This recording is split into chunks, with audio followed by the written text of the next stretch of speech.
By the way, just responding to one text at least, it's fine for you to join in the middle of the meditation. Come when you can. Don't worry about it. Thanks, Thank you. Yeah, John. Yeah. Got caught in traffic coming back from the city. yeah, it's fine. It doesn't. It's all practice. Yeah. Traffic is practice. And our arrivals and departures in the middle of meditation are just more food for awareness on the part of the meditators. Okay, it's traditional. Let's start with a bow.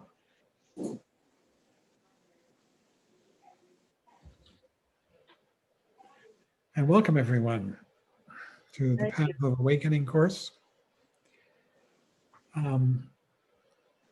Tonight we're going to be covering chapters 7 and 8. And I think you all heard that there are going to be a couple of more offerings coming up very soon. We're going to be doing refuge vows.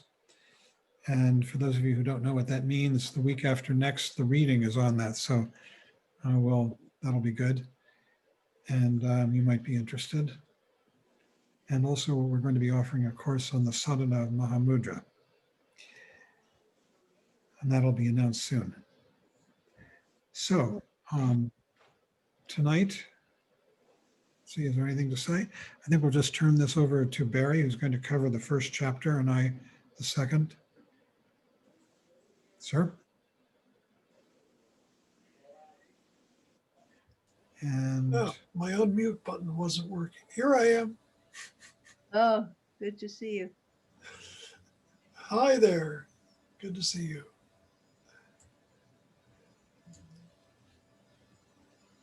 The name of this chapter is The Path, the Vehicle, and the Traveler, and I'm just realizing I diverged quite a bit from that, but in going through it, there were a few things that I wanted to spend some time with that I feel deserve it. But to start with,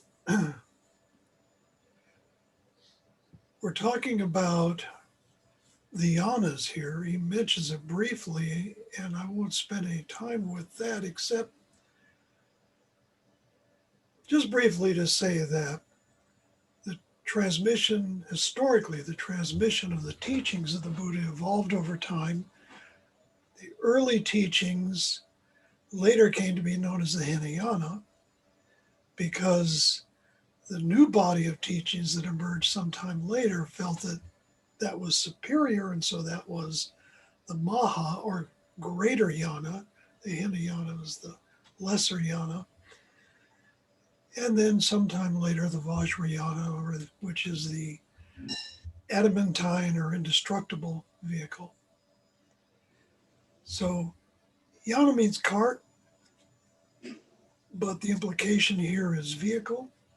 It's something that conveys the teachings.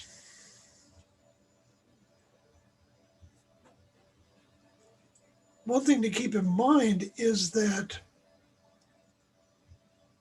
in our tradition, certainly, the Mahayana and Vajrayana are not seen as a repudiation of the Hinayana. That the teachings of the Hinayana are not lacking in importance.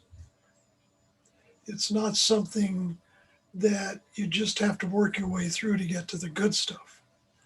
And there's a famous or infamous story of Chogyam Trungpa during one of the seminaries where everyone was doing an intensive long course, and suddenly at 2:00 in the morning, people came out banging on pots and pans to wake everyone up, quickly get up and get to the main meeting hall. And once everyone had assembled and waited for some time, Chogyam Trungpa came in and said, "Never forget the Hinayana," and left. I love that story. Just saying that, and also in my experience, This particular material, I have been through this in courses at least 2 or 3 times in the past. And every time on returning, it's fresh because I'm not the same person I was then. And that's part of the nature of this path. He says in the reading that, or he quotes from the Lakavatara Sutra, which I am not familiar with, but anyway, the various yanas are presented in order to lead all sentient beings to nirvana. And the yanas, this categorization of teachings, they are teachings of the Buddha presented in a way that is appropriate for our understanding and state of mind at whatever point we are along the way. You know, it is said the Buddha taught in 84,000 languages. Well, that was simply saying that when he taught, he did it in such a way that it could be taken in by whoever he was addressing, wherever they happened to be. So the yanas are our guide. They can also be seen as a vehicle to facilitate our journey. He says in the reading, within the samsaric world, a new road is being created. A highway is being introduced. And then a path which we might call a spiritual path. All of this to say that it could be helpful to think of this path that we're on as being apart and yet within our everyday world. That we're following what we're following in the midst of our ordinary lives, and at the same time, it is addressing something transcendent. Along the way, your experience will change, and at times it may seem like you're getting nowhere. I'm just not getting it. At other times, it may be exciting, but it's not helpful to put too much thought into progress or a goal, because what these teachings are is pointing the way towards an experience that we have not yet had. And so any expectation of what it's going to be like is just guesswork and a distraction. That, expectations of that kind can even blind us to what we are actually experiencing.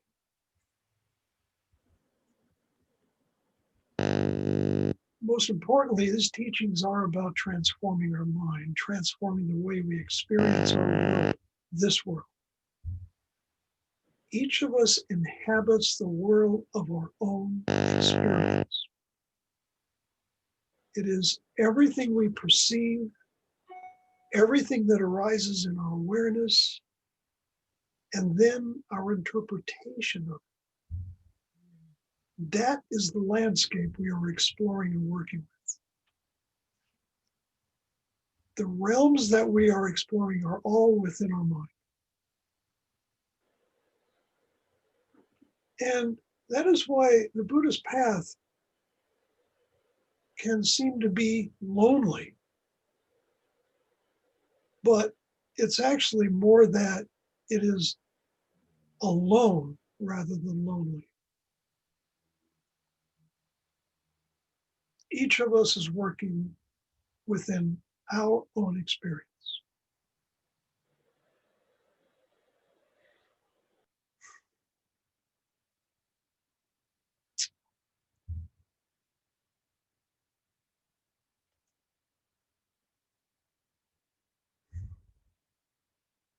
Let me just check something here. Okay. He says that in that sutra that as long as conceptual thoughts exist, there is no end to the yanas. These yanas go all the way to enlightenment. Until we reach that point, appropriate teachings have been provided. There will always have a vehicle to assist us. But the larger point here is that in the end, to the enlightened mind, there is no more path and no I to tread that path. So long as we are on this path, each of us is striving for something. We are applying ourselves to learning. We are evaluating our progress. There is always a very strong I at the center of that. With enlightenment, all of that dissolves. This is not to say that the enlightened mind can't learn anything, of course. It's just that the enlightened mind is simply unencumbered by all of the product of the conceptual mind. Conceptual mind thinks, the enlightened mind knows. And of course, that enlightened mind is already there within us. And our naturally occurring awareness, something happens. There is a movement when something arises in our awareness. And in that moment, we simply know it. Then our conceptual mind begins to produce discursive commentary, sort of like the play-by-play of a ball game or something. In the moment we see a dog, it's a dog. We know it. Then we comment on it. So these are the thoughts our mind churns out constantly, the kind of thoughts that are going on all the time. A kind of low-level murmuring commentary about whatever it is that we're seeing and sensing in the moment. All of this is what is meant by conceptual mind. To the enlightened mind, the storytelling just isn't there anymore. Thoughts may arise, but the mind is not captured by them.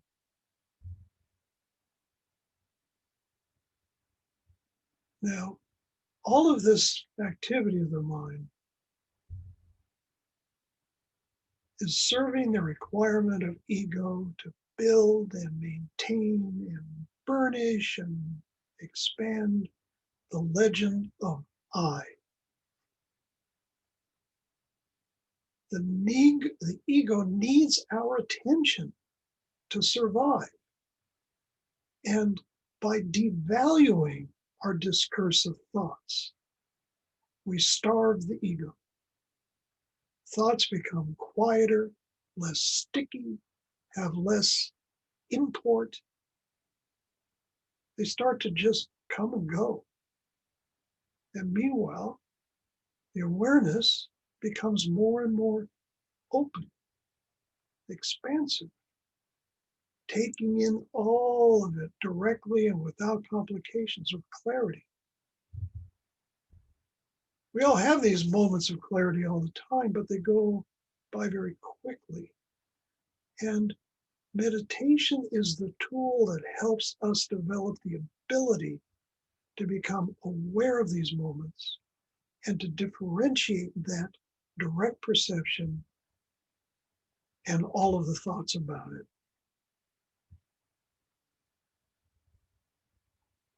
He says here, the Buddhist approach to the spiritual journey is not theistic in the sense that you are not given some kind of reward from above.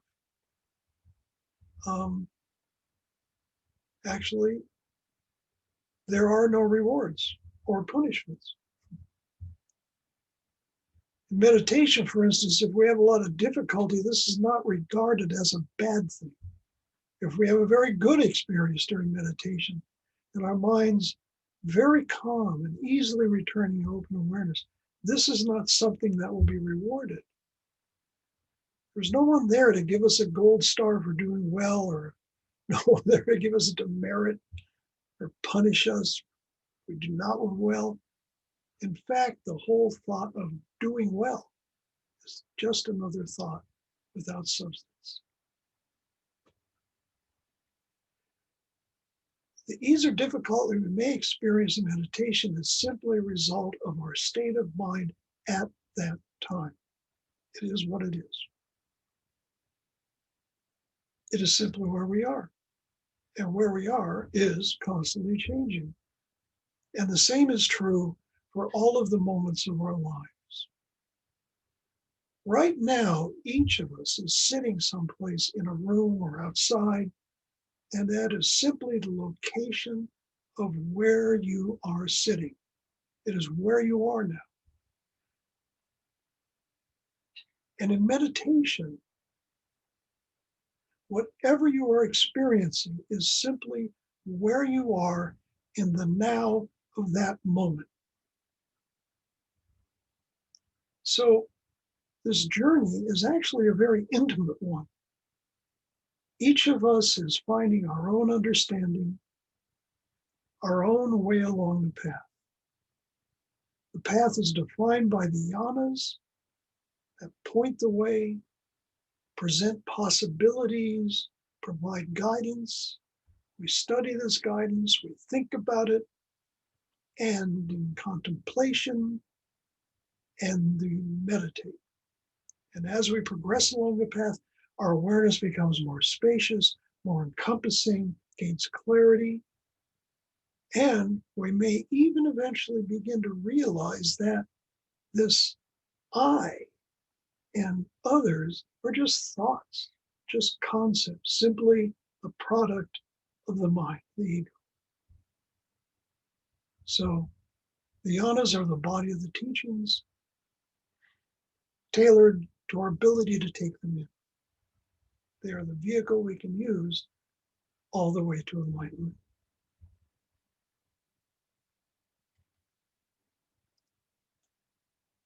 So we can have some discussion. There could be questions, anybody? Trip. You have to unmute yourself. Yeah. I'm unmuted. Thank you, Barry. So this is my first time really in a guided study of Buddhism. And what I find with all the reading, it feels like there's an ocean between sitting and reading. And I guess my question is, as I read through each chapter, I learn new things, but then what to do with them? I guess the question that comes to mind is, how does contemplation play into bridging the gap between my sitting practice and the reading and the study? I don't know, does that make sense? Yes. Because there are times where I will read chapters and in the moment they're brilliant, and then it dissipates into into thin air. And there are things that I would like to contemplate. So yeah, that's my meandering question. Okay. Well, that's a good one.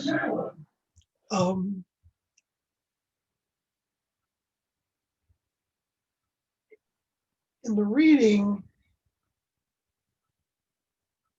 we start to develop some kind of intellectual understanding, right? You read something, you hear something that makes some sense to you. In meditation, by quieting our mind, it provides the space, the room to come to a new, deeper kind of understanding. And contemplation is kind of where those come together.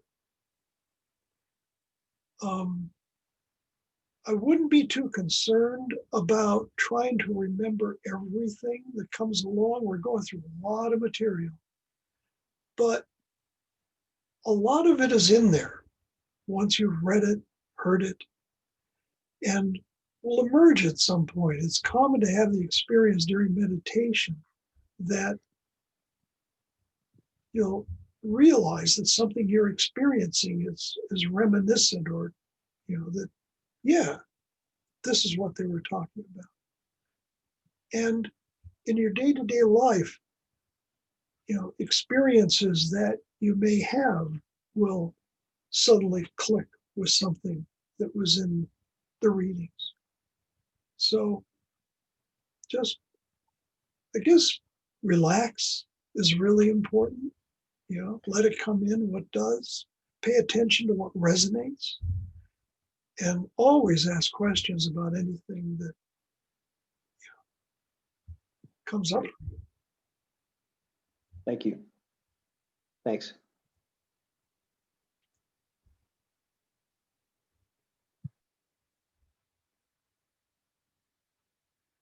Boy, there's so many people here. They're tiny squares. Does anybody else have a question?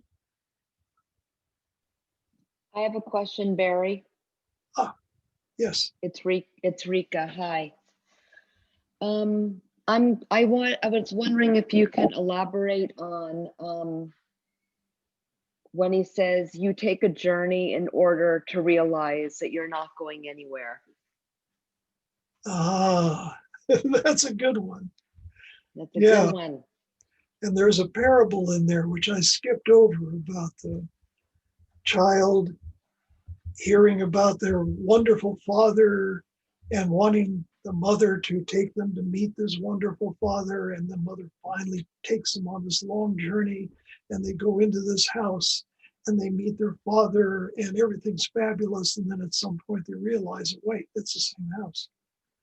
And the implication there is that the enlightened mind is already there. We're not actually going somewhere else. What we're doing is uncovering it.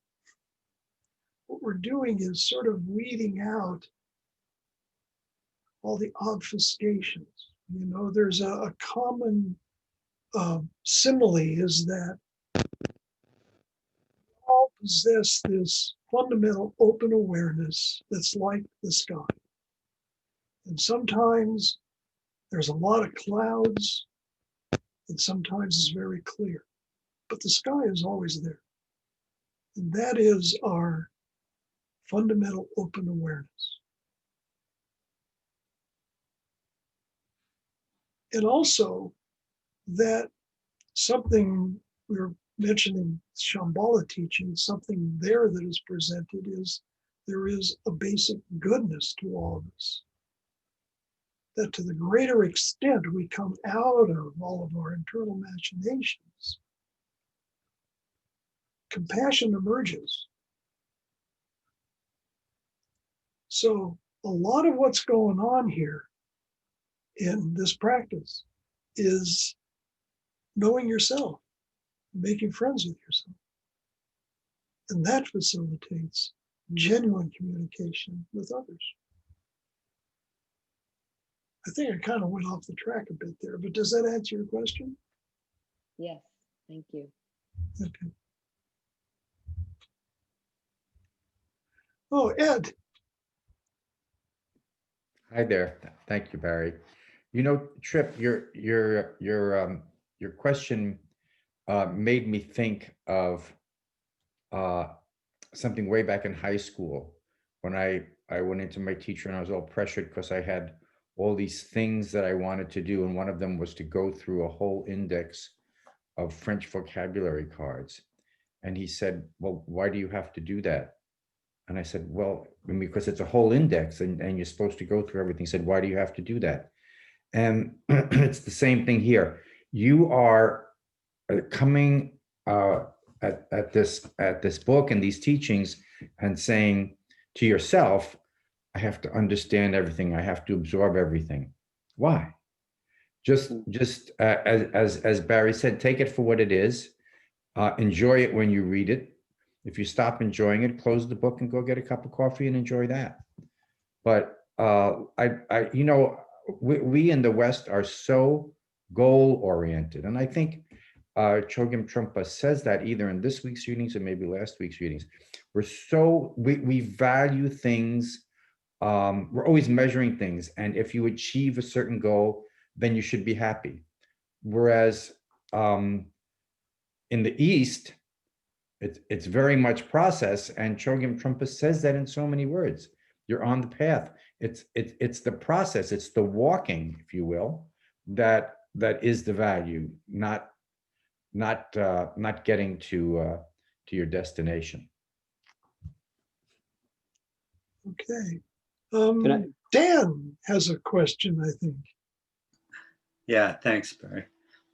Thank you very much, first of all, for the whole presentation. This is more of a, it's not so much an academic question. It sounds to me a little bit like a social media Buddhist question.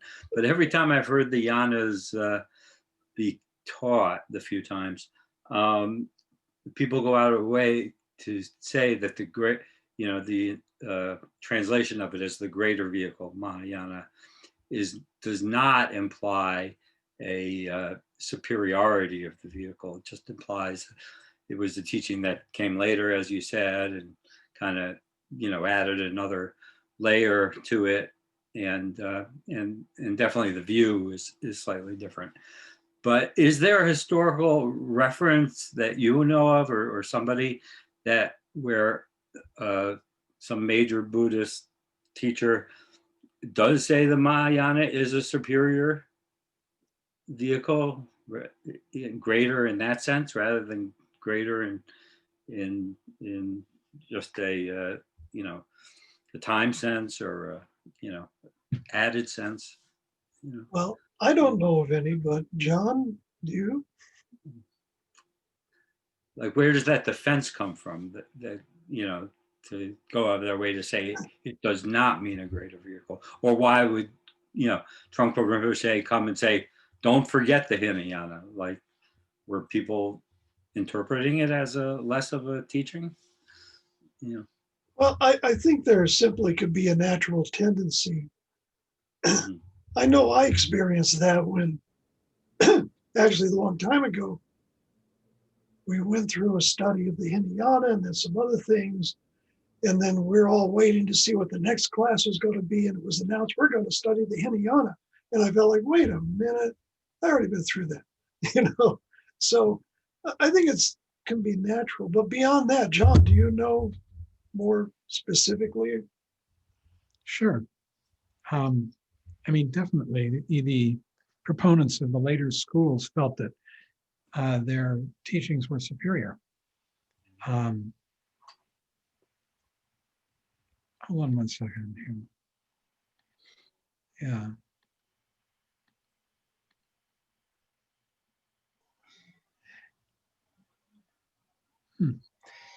And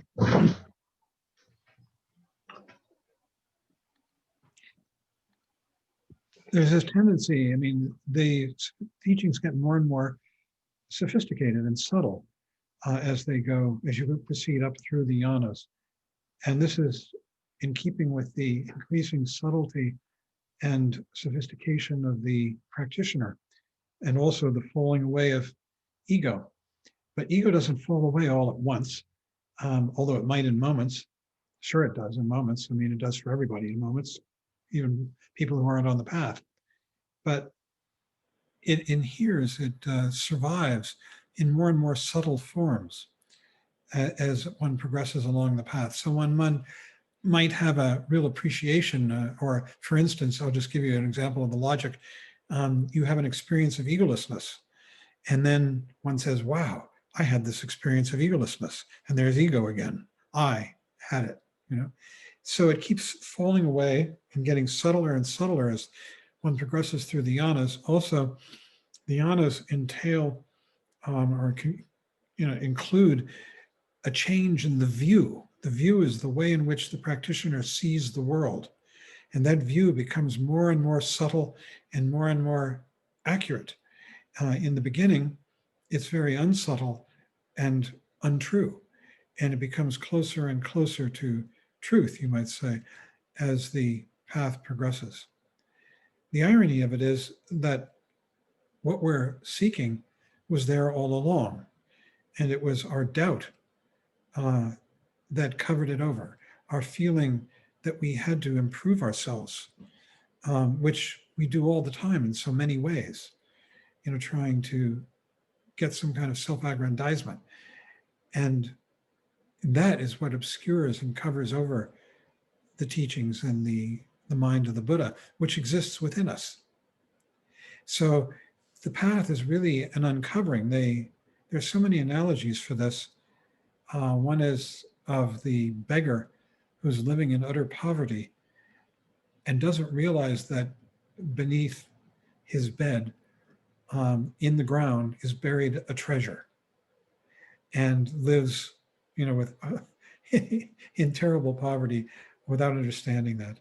And that's an analogy or a metaphor for us on the path, that we think that we're seeking something that we don't have, and it was there all along. And the very assumption that we don't have it, the feeling that we have to improve ourselves, impoverishes us and makes us poor and unhappy. I always think of it that the Buddhist path, is kind of a self-destructing path. It gets subtler and subtler and subtler. And in the end, as the Zen slogan says, in the end, there is no Buddha, there is no Dharma, there is nothing profound. Or else, another example, the 10 ox herding pictures from the Zen tradition. Back in 1971 or 2, we did the first Western publication in America for Trungpa Rinpoche. We put together this thing, it was called Garuda. It was a magazine, very crude. And in it, Trungpa Rinpoche had the ox herding pictures from the Zen tradition. And they start with the seeker, who in the beginning chops wood and carries water, and then decides to go on the path and goes through this long and arduous journey. There are about a dozen different woodcuts. And in the end, chops wood and carries water. That's the path, which sounds a little depressing, but it's actually supposed to be as it is. There are stages on the path when the practitioner, achieves tremendous feelings of happiness and realization and discovery. And the constant injunction is, don't hold on to them, let them go, and come back to this simple awareness in the present moment, which is our sanity. When I was a child, my father, we used to go on trips together in the car, and he would tell me stories. And he told me one that I always felt was a good metaphor for the Buddhist path. I must have been about 7. And he told me the story of the wiffle bird. The wiffle bird is a bird which flies in ever decreasing circles until it disappears up its own anus. And I thought that was a really good metaphor for the Buddhist path. We go, and we go, and we go. And where we're going is here, right here, right where we always were. So that analogy, that story that Barry told about the children who want to see their father, and they beg their mother. They've never met their father. They live in a little house in a valley. And one day she finally says, okay, I'll take you to see your father. And she takes them out of the house, and they climb out of the valley, and they go on this long journey, across ford rivers, cross oceans, climb mountains. And eventually they come to a little valley, and there they look down, and there's a house down in the valley, and they go down and they enter the house, and the children are searching around, and suddenly they open a door, and there's their father. And it was the house that they were in all the time. And this is a metaphor for the path. So we have to go on this journey to find what we already had. But it's a great treasure as well. It's that treasure that lies beneath the ground in the beggar's hut. So there's an irony to it. The path, the Hinayana path, is called the lesser vehicle. It's called that by the adherents to the Mahayana, who felt that they had a superior way of practicing, teaching, and describing the path, Trungpa Rinpoche felt that he preferred to call it the foundational path, because it's where we start and we build our foundation. And it's necessary that we go through it and tread it. And then as we go along there, our understanding becomes more and more subtle, and teachings of the higher paths, the higher yanas, seem to fit. I asked him once, I said, I had this impression that over the centuries, people, perhaps enlightened teachers had gotten together and would sit around, and one person would say, what do you think of this description? And he would give a description of the reality or the path. And the listeners would say, yeah, that's pretty good. That's pretty good. I like that. I like that. But then somebody would say, but let me see if I can tweak that a bit. And what do you think of this? And they would say, ooh, that's a little better. And I asked Trungpa Rinpoche, was that sort of the way the teachings evolved, with people trying to put into words what is fundamentally inexpressible in subtler and subtler ways? And he said, yes, that's it. And those subtler and subtler ways meet and fit the minds of the subtler and subtler practitioners, us, as we develop our understanding and progress along the path. But there are so many schools, and improvements that went along the way. We're going to go through some of them here in this course. And from the Hinayana, you see the Hinayana, so-called Hinayana, after the Buddha died in about 480 BC, the Sangha disagreed on what he had said. This is the same thing that's happened with Trungpa Rinpoche. The Sangha fractured. And the period for several centuries after that is known as the period of the 18 schools. These are the 18 different schools of people who disagreed about what the Buddha said, and they felt that what they had was right. Most of those schools disappeared, but 3 in particular survived. One of them, which is going to already getting into the next chapter now, was called the School of the Doctrine of the Elders. And the word for elder in Sanskrit is sthavira. You may have read this in the next chapter. And the word for doctrine is vada. So this was the Sthavira Vada school, the elders' doctrine school. The Sthavira Vada school, even though the Buddha lived in northern India, migrated south. And eventually it went to Ceylon, and the name changed to the Ceylonese, which is closely related to the Sanskrit. Instead of Sthaviravada, it became Theravada. And Theravada Buddhism dominates Southeast Asia. It moved from Ceylon into Burma and east. The other school that survived was called the School of the Doctrine that Everything Exists. And there's a reason why that name was appropriate. And the word for everything is sarvasti in this case, and the doctrine is Vada. So it was the Sarvasti Vada school. All of these schools died out in India eventually in about the 11th century, when the Muslims invaded India and really wiped Buddhism off the face of India. But it also moved north into Tibet. And it became, the Sarvasti Vada school became the Hinayana of Tibetan Buddhism. So when we talk about the Hinayana school or the Hinayana stage of Tibetan Buddhism, we're talking about the doctrines of the Sarvasti Vada.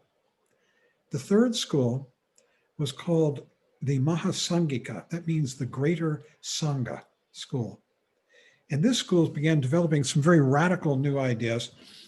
They developed the idea of a bodhisattva, a person who dedicates his or her life to the welfare of other sentient beings. And the Mahasangikas also began to develop the idea of emptiness, which means that not only is there a lack of true self, no ego, but there is no other as well. And that is the doctrine of shunyata, or voidness, emptiness. And this school evolved and became what today we call the Mahayana. And they distinguished themselves from the others by saying, we are the Mahayana, the greater vehicle. And so there's kind of a chauvinism there, and yet it is a constant refining of the way in which the teachings are expressed, taught, and practiced over the centuries. That is a feature of Buddhism, that it's never staying the same. It's always evolving to meet the needs of the people, the time, and the place. So at this point, I think I'm going to go this is a good segue into the other chapter that we read on the teacher. Because it's already a lot about the teacher in what I've just been saying. And the teacher, of course, is a terribly important principle in Buddhism altogether. In fact, in Buddhism, when we take refuge, which really means that we're just committing ourselves to this practice, but we take refuge in the three jewels of Buddhism, which are the Buddha, who is also, the Buddha represents the teacher, the teachings, the Dharma, and the Sangha, the community, which we are here. We're the community, the Sangha. And we're a community of friends who walk alone, because this path is a path that we tread alone, together. So if you walk alone together, if someone stumbles, the people around can help them up. Everybody doesn't go down because we're not all leaning on each other. The teacher principle is the principle of the Buddha. And it's the idea, you see, that these teachings can't be learned from books. They have to be passed down orally from one friend to the next with a quality of heart and a living quality. Trungpa Rinpoche used to quote many of the descriptions of how this happens. He said, the teachings have to be eaten like hot bread, fresh from the oven. And you have to get them from a living human being. You can get primed by reading books, but ultimately the teachings are alive and they have the quality of friendship and communication. There are different levels to the teacher. Really, he didn't go into this in this chapter, but I'm going to do it a little bit. He talked about the teacher as Slavira, elder. This really is the Hinayana teacher. The teacher at the Hinayana level of the path is someone who knows more than you and is teaching you doctrine, ideas, practices that you've never had before. They're communicating, they're bringing you into the tradition of the language, the ideas, and the experiences that one can have as a practitioner at this level of the path. They're called Slavira, elder.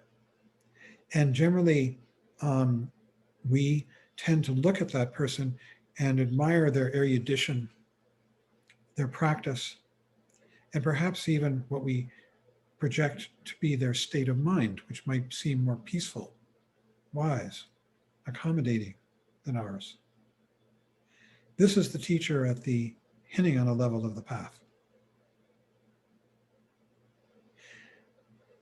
And what they're doing, the teacher at this level of the path, is giving us just the teachings we've just had. They're bringing us back one way or another into this present moment.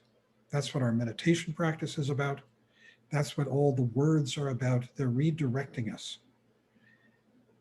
We feel that we need to improve ourselves. And in doing so, in feeling that way, we denigrate ourselves. We make ourselves less than because we say, I need improvement. And it's a mean way to treat ourselves. It's a depressing way to treat ourselves. It's full of anxiety and hope for the future.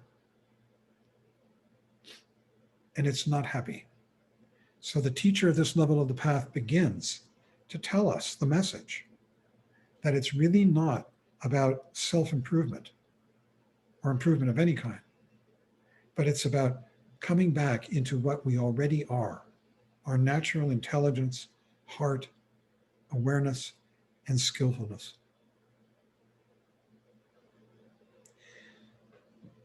There are many names for this teacher. And in this chapter, Trungpa Rinpoche goes through some of them. The word Naten is a word that you really don't come across much. And I was surprised to see it. Yeah, it's another word for Slavira. Mostly we hear Slavira, which is the Sanskrit. But then in the other words, we do hear both Sanskrit and Tibetan for Acharya.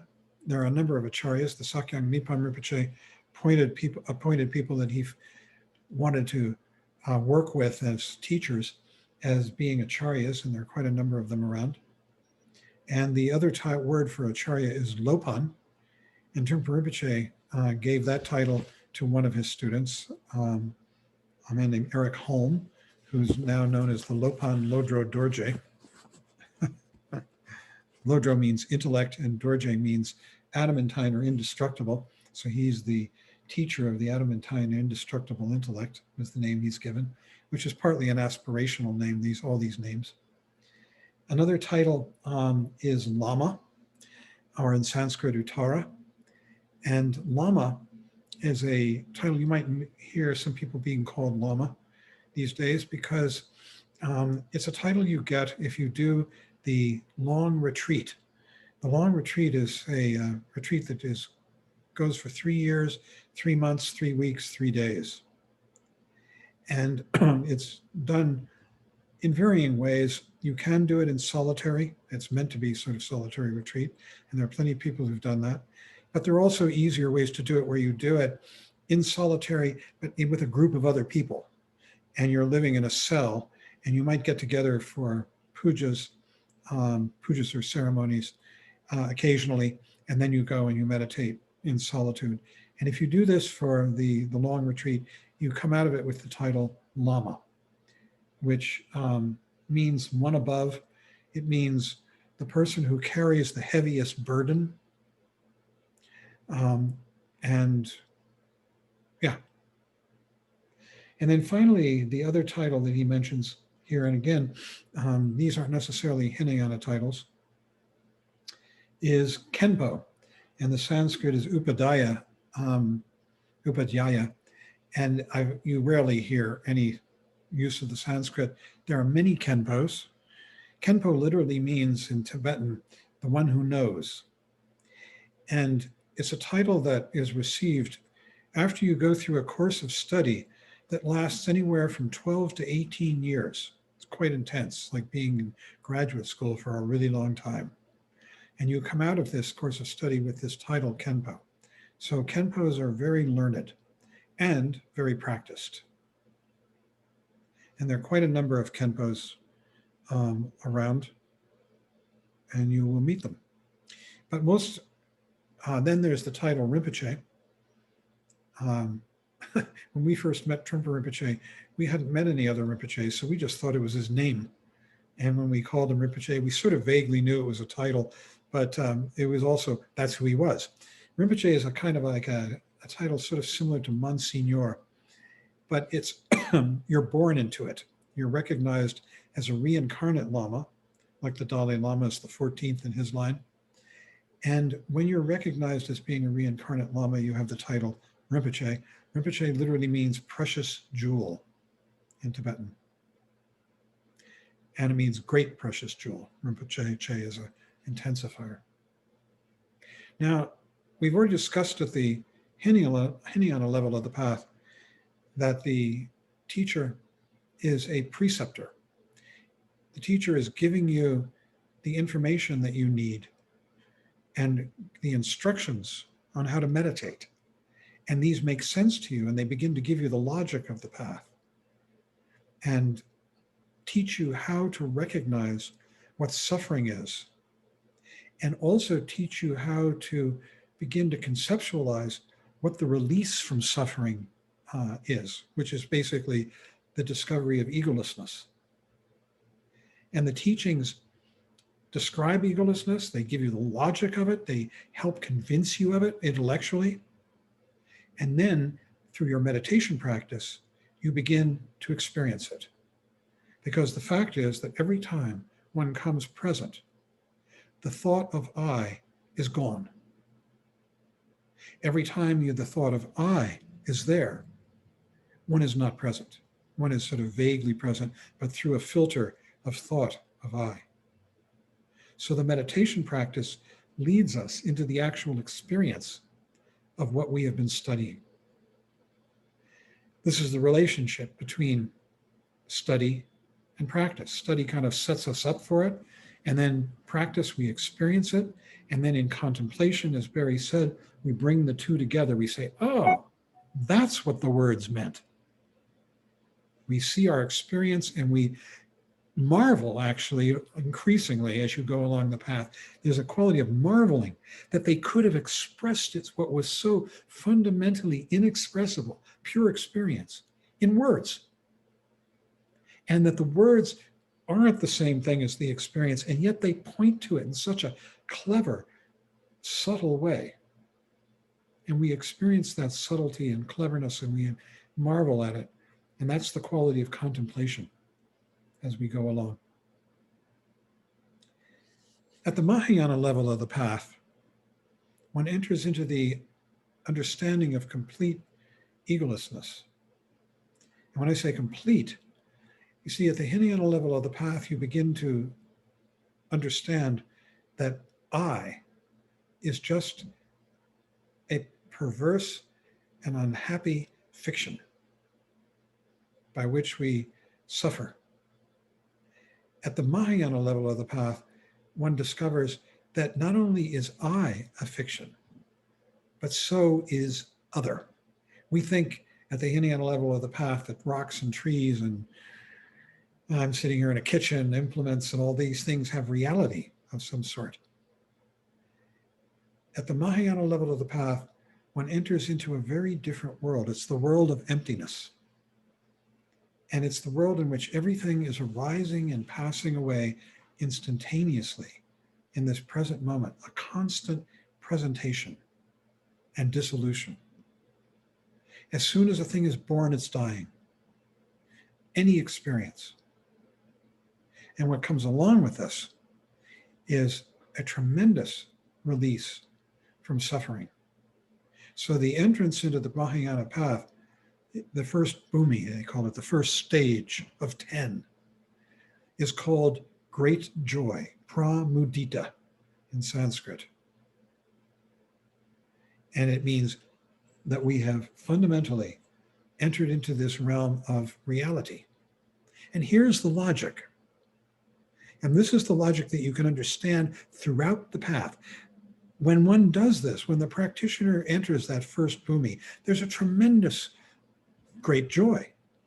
A great joy at what? At having discovered reality. The world is changing rapidly and profoundly. And the practitioner is saying, wow, this is terrific. But who's saying that? That's the subtle way in which ego holds on. It becomes, its ego is Rinpoche used to say, ego wants to be there for its own funeral. And that's exactly what is happening as the practitioner enters the Mahayana path. It's the funeral of ego, and ego is there saying, isn't this great? So the stages of the Mahayana path, the 10 bhumis, are the subtler and subtler falling away of ego. And as that happens, the perception of what the world is and what the actor in this world is changes. So does the understanding of what the teacher is. And it's ironic that at this stage of the path, the word for teacher is spiritual friend. It's ironic because it sounds sort of not as elevated or exalted as an elder, you know. Spiritual friend, kalyana mitra. Kalyana means spiritual and mitra means friend. And what it means is this, that the teacher is inducting us into this world. They see the possibility, the opening in the mind of the student, that they might actually open to and see and appreciate, understand emptiness, shunyata, this new world. Emptiness is just a label. the world changes, the whole world changes. It's the same world, and yet everything is different. Everything is more vivid. Everything is more fluid. Everything is more alive in this present moment. And the teacher has the ability to induct the student into this vision. They call this experience between the teacher and student the meeting of the minds, the meeting of the two minds. Sometimes they call it pointing out, that the teacher points out to the student this new understanding. And there are lots of stories that you can read about teachers doing this.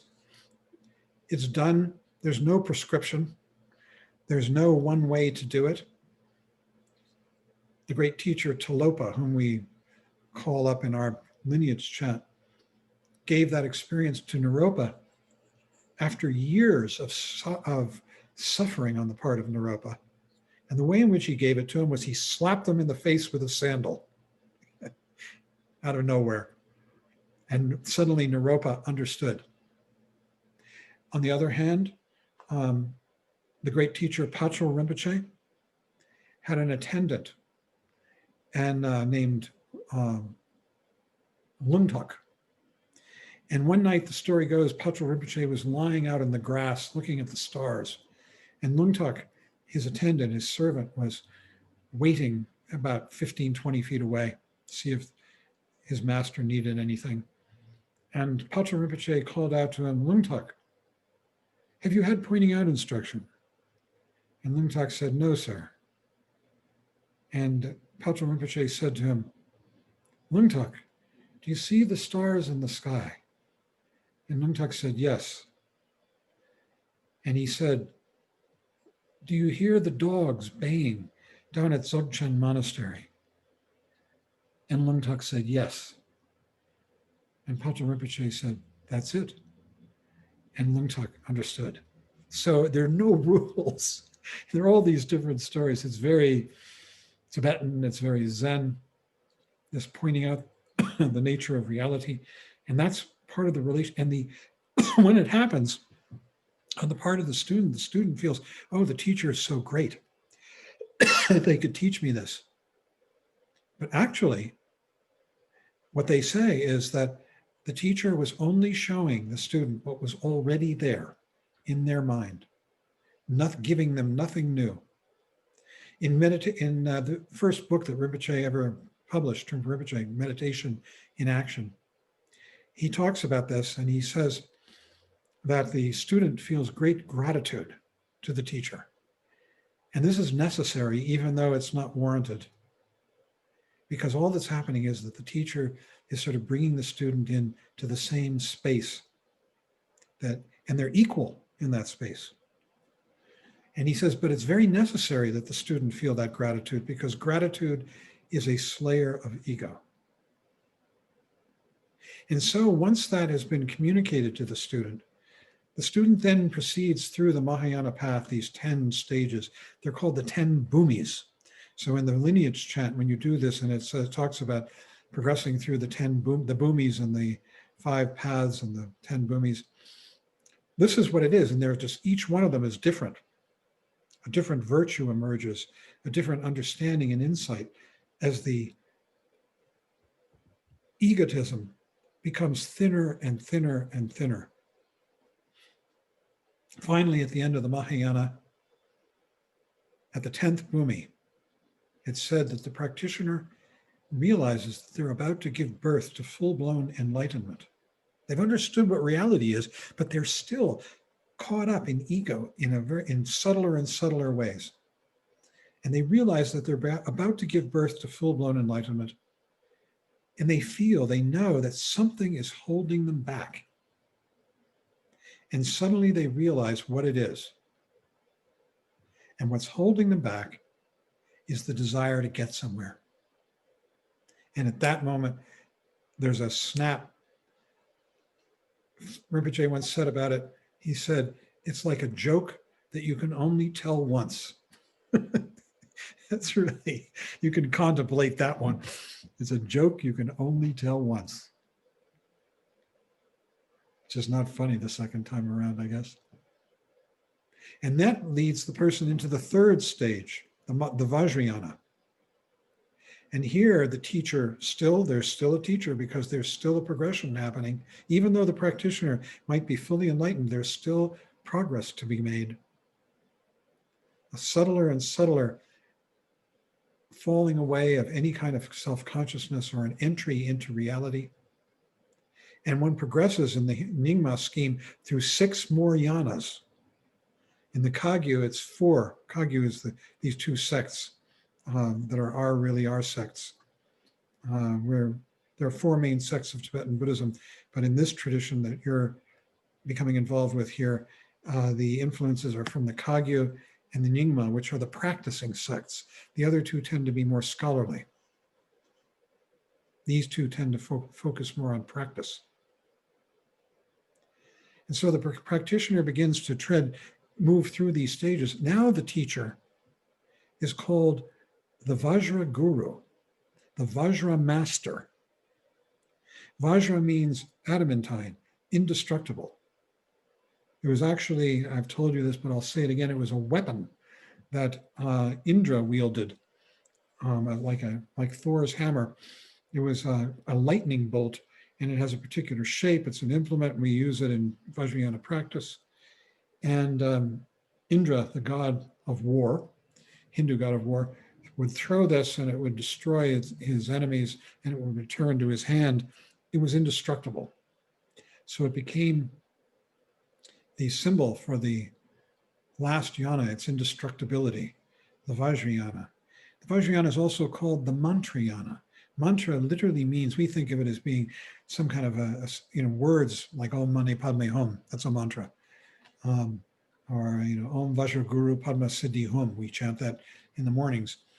And those are mantras, but mantra literally means mind protection.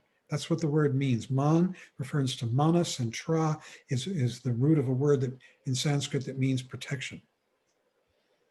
So it's mind protection. And sometimes this vehicle is called the Mantrayana. It's also called the Tantrayana. Tantra is a word that's vastly misunderstood. When I first moved to Boulder in 1970, there was a housing development that had just been built, and the developer hopefully had called it Tantra Estates. I guess he figured, that people would think it meant you're going to get laid a lot, if you come and live in this place, because Tantra was associated with sex. Tantra, the word, literally means continuity. Continuity. Continuity of what? Continuity of mind, of knowingness, because this world that we live in, our very being, is pervaded with knowingness. It's literally continuous. It's the only thing that continues, and yet you can't point to it. You can't find it. And yet we know it's here because we're aware of rocks and stars and sounds and smells and all the rest of it. That's what mind does. Mind is like the space that accommodates all of the phenomena that arise. And so we call this the Tantrayana. But it's most commonly known as the Vajrayana. Those are three words, those Tantrayana, Mantrayana, Vajrayana. They all mean the same, refer to the same thing. And at this level, the teacher becomes the Vajra master. And there she is like Tilopa or like Patrul Rinpoche. They're fierce, they are uncompromising, they're no longer a sweet friend. They are definitely a friend. The teacher all along the way is the friend, increasingly the friend, because they see us with all of our foibles.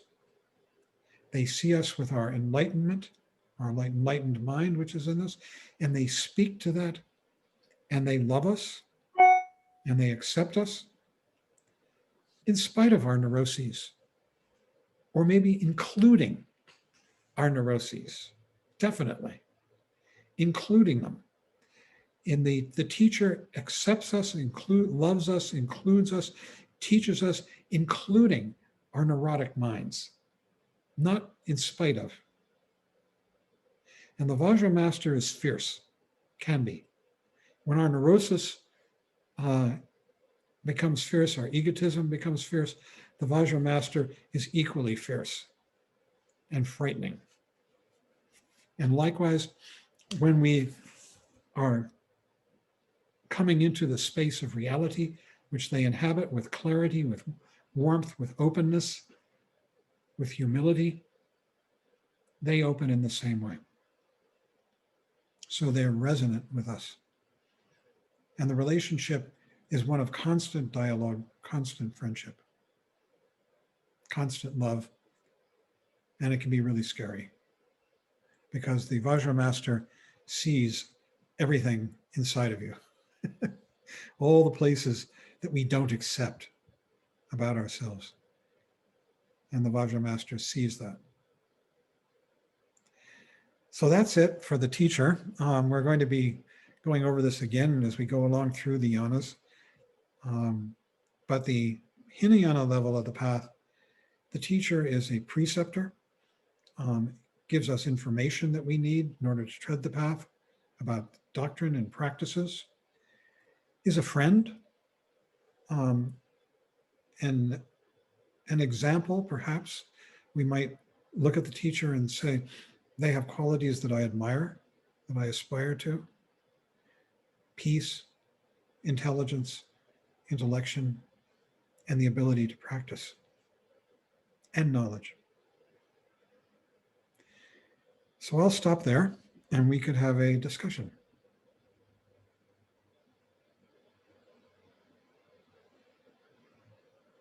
If you have comments, complaints, questions. John, could I ask a question, please? Yes, I'm trying to see who's talking. Who is This it? is Peter van der Merwe. Okay, hello. My question is, who is the teacher? Like, it doesn't say teachers here, it says the teacher. And it seems like there's a wide interpretation, which is the Buddha and all the Buddha's teachings. And then there's also a narrow interpretation of the teacher, which is your particular guru in your Vajrayana practice. And this is a question that has confused me for years because I've heard different explanations of the teacher. And this explanation is a little bit vague about who the teacher is. So for someone like me, I never knew Chogyam Trungpa. I connect with his teachings, but I know that it's also said that you have to connect with a live teacher. So I feel this slight sense of tragedy that there are all these beautiful teachings and I feel connected with this lineage and these teachings, but I can't connect with a live Chogyam Trungpa Rinpoche. And then I have connection with other teachers who are alive, like Mingya Rinpoche and Dzongsa Khyentse Rinpoche, but they have thousands and thousands of students. So if I'm lucky, I might get to speak to them for 10 or 20 seconds at a time, but I'm not going to have this kind of personal relationship that's described here in this chapter. So do you have any comments on that? I do.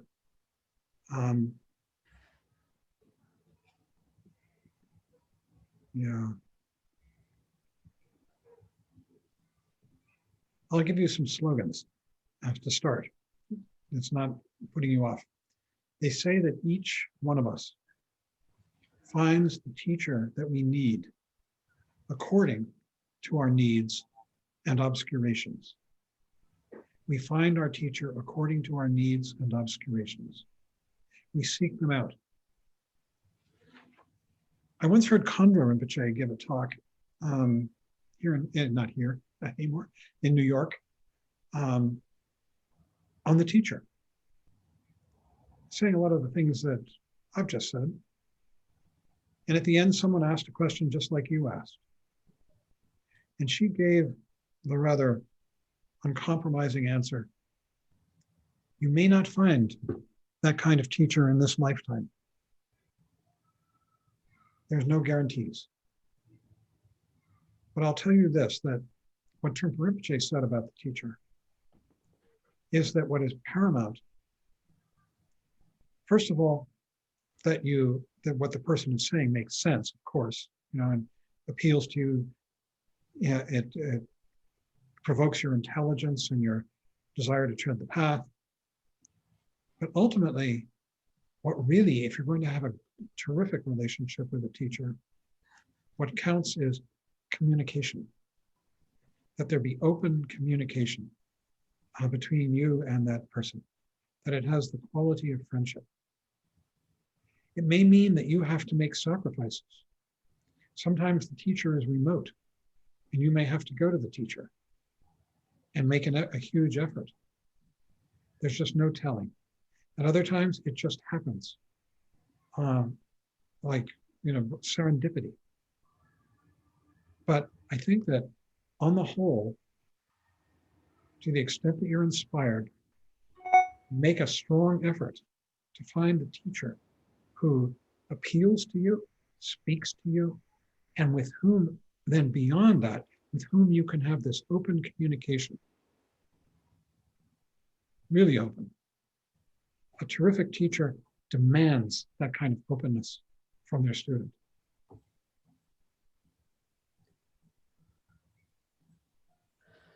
And by open, I mean, that doesn't mean you go in and you sort of tear open your shirt, and show the teacher everything that you're ashamed of.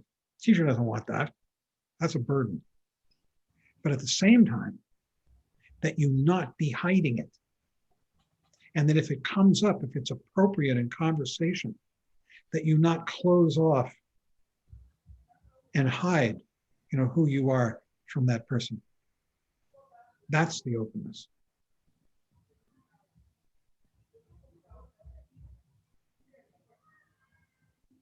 I don't know, does that help?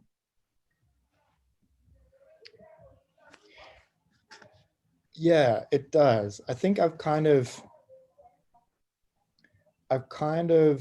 come to the conclusion that thinking about it isn't that helpful. I've come to the conclusion that I just need to meditate and practice and study, and what manifest will manifest. And I think what you said about you may not find a teacher in this lifetime, I think that's actually a really great thing. It's good to let go of it, because then you're more open to seeing things that are not necessarily fitting your scheme of how you want the world to be. So that's helpful. Thank you.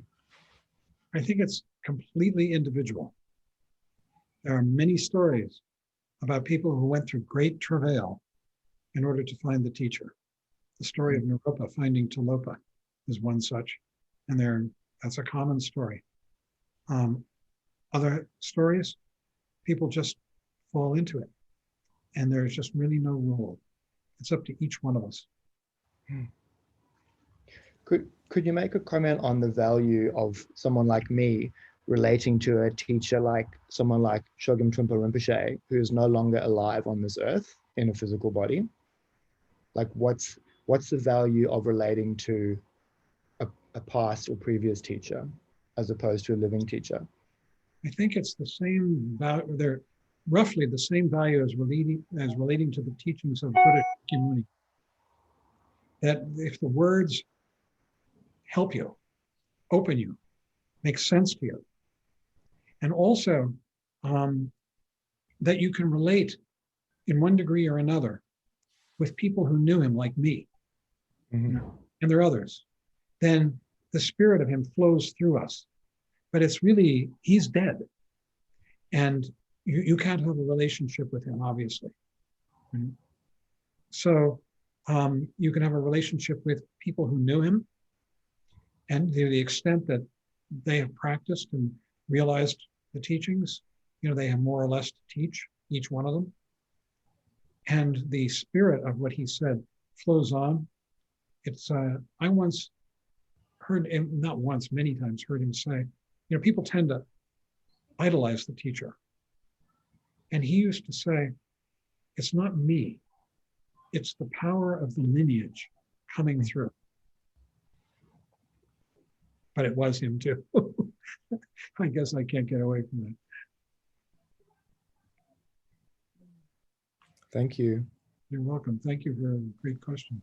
Actually, Peter, I just wanted to thank you because I have exactly the same kind of experience. And I know that in my first solitary retreat, there was a picture of Chogyam Trungpa on the wall there above the shrine. And over time, I got the stronger and stronger sensation that he was watching me and just laughing.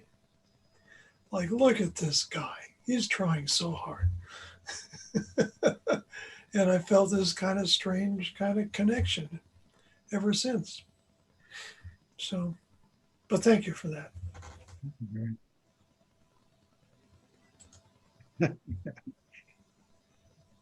Sometimes if I'm nervous about teaching, I envision him sitting behind me and above me, giggling. That's the only way I can imagine him laughing at me. Yeah, Jane. Yeah, John, I think it's Shinra Suzuki who says when the student is ready, the teacher appears. And do you have some thoughts on that? I'm sorry, what about that?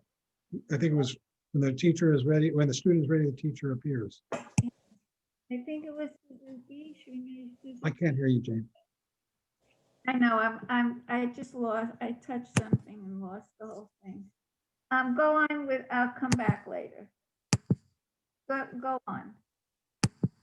Okay. I have a question that I read. It's Rika. Hi. Okay. Can you talk about this idea of meticulousness? That was beautiful. Yeah. Trungpa Rinpoche loved the Japanese tea ceremony. And he loved many things about Zen, about Soto Zen in particular. He had a relationship with the Rinzai teacher too. And these are the two main sects of Zen Buddhism, Soto and Rinzai. And it's simply that you can express the simplicity of awareness in a ritualized fashion with a ceremony like the tea ceremony. And when you do, it's very precise. There's a quality of gentleness and rigorous precision and beauty and simplicity, extreme simplicity. Maybe it's complicated even, and yet there's simplicity in that complication. The way in which the tea is poured, the way in which the tea is made, the powder and the water and all of these things. It's a ritualized procedure. And that's what he was referring to. We could live our lives with that kind of clarity and awareness. I used to watch, we all did. We watched him when he talked, and he always had a glass of alcohol, one kind or another, in his hand. And the way in which he held the glass, it seemed to be so gently precise.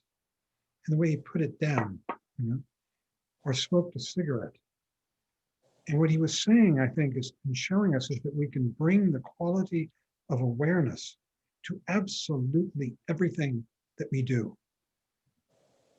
From teaching or doing something for another person to wiping your bottom, as he would have said. And that one can, there's nothing that can't, be brought into that simple, precise awareness. And that's the meticulousness.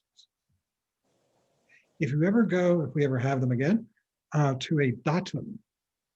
A datun is a month-long meditation program and group sitting, group meditation program.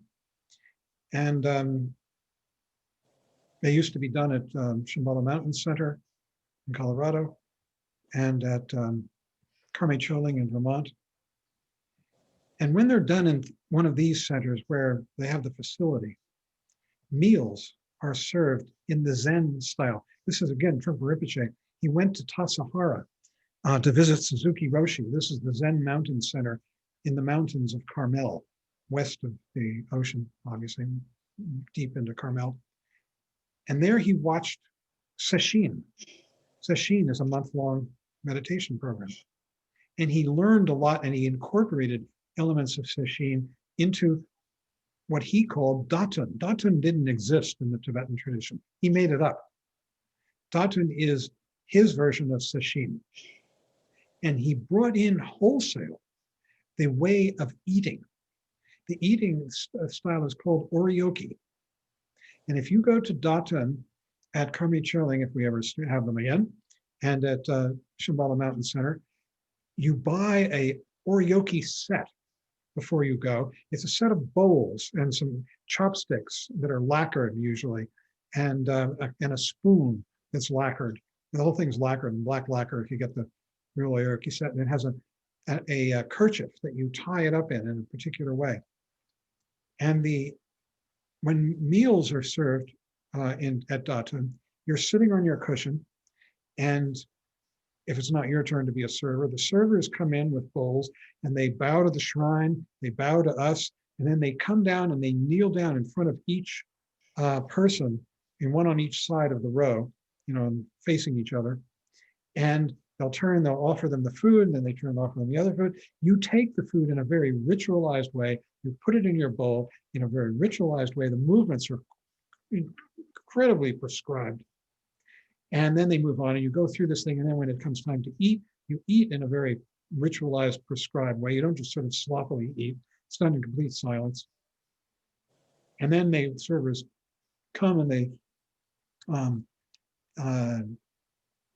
maybe take the offerings, and then they bring water and you clean your bowls right at where you sit.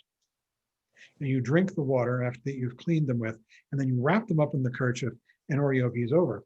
It's so detailed. I mean, I've done it so many times. I've taught it. I don't begin to know it. I know people who are oryoki mavens in our Sangha. They've made a point of learning the finest points of the ritual, of the details.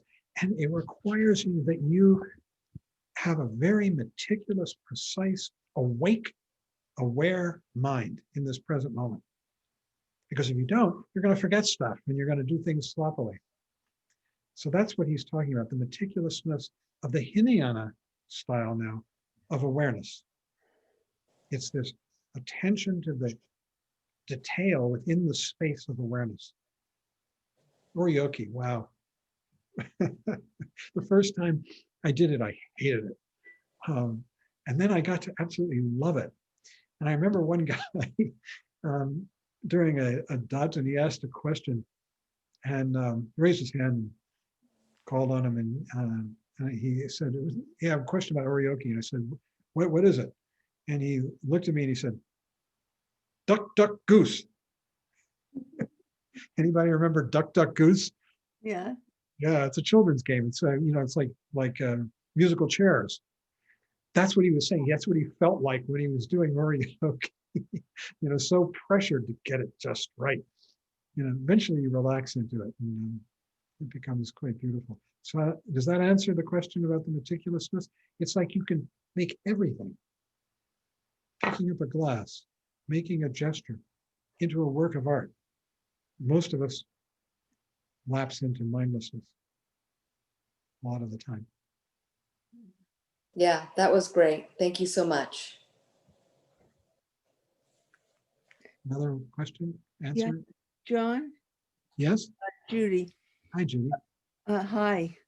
Am I oversimplifying when I think of the Hinayana as more oriented towards the individual liberation, and the Mahayana less about the individual and the ego? In other words, sort of a further development, which is more outward oriented towards others. Absolutely. Is that oversimplifying, or? No, not at all. The Hinayana stage is about definitely egolessness. The ego. Egolessness of the individual, but then kind of putting that to use in in working with others in the Mahayana. Wonderful way to put it. Sorry, hold on a second.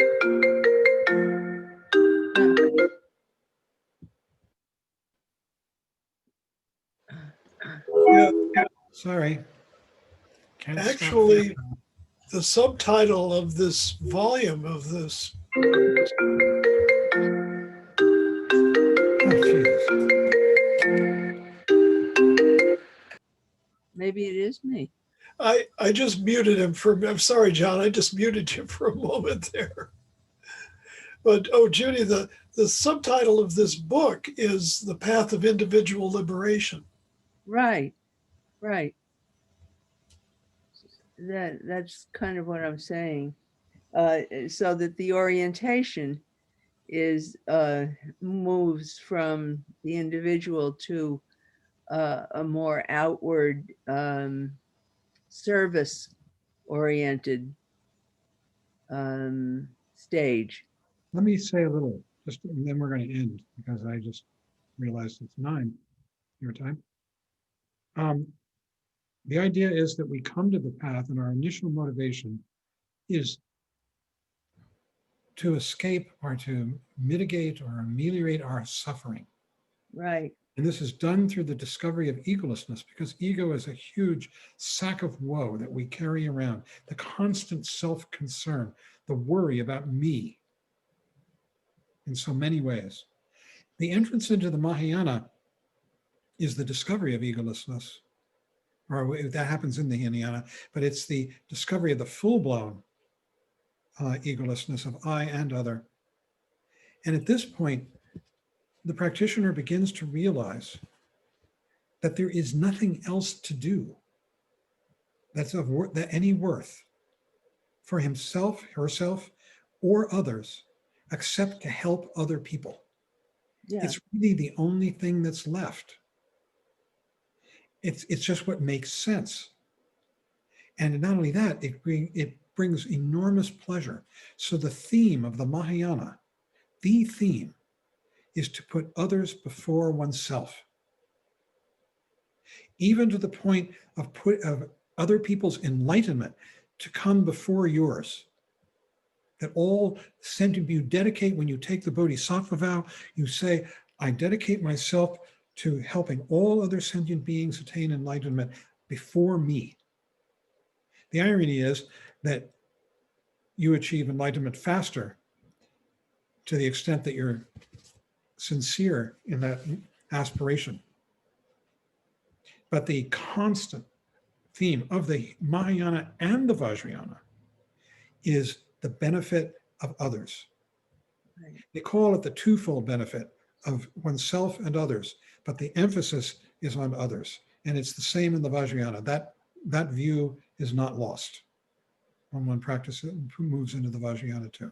To be of service, to be of help, to ease other people's suffering.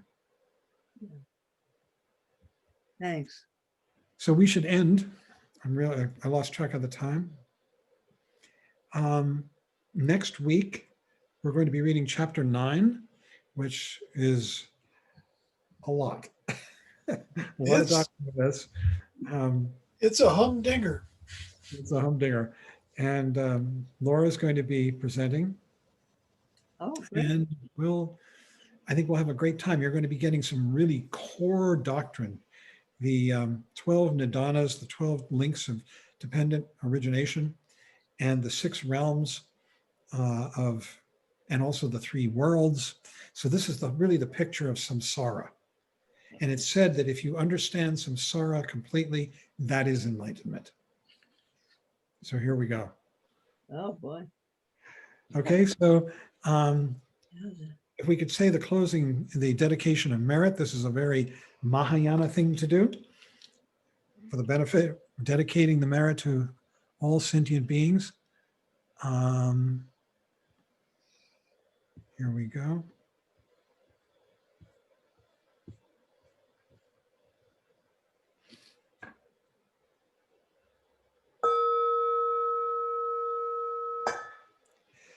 By this merit, may all obtain omniscience. May it defeat the enemy wrongdoing. from the stormy waves of birth, old age, sickness, and death. Death. From the ocean of samsara, may I free all beings. By the confidence of the golden sun of the great east, may the lotus garden of the Rigdon's wisdom bloom. May the dark ignorance of sentient beings be dispelled. May all beings enjoy profound, brilliant glory.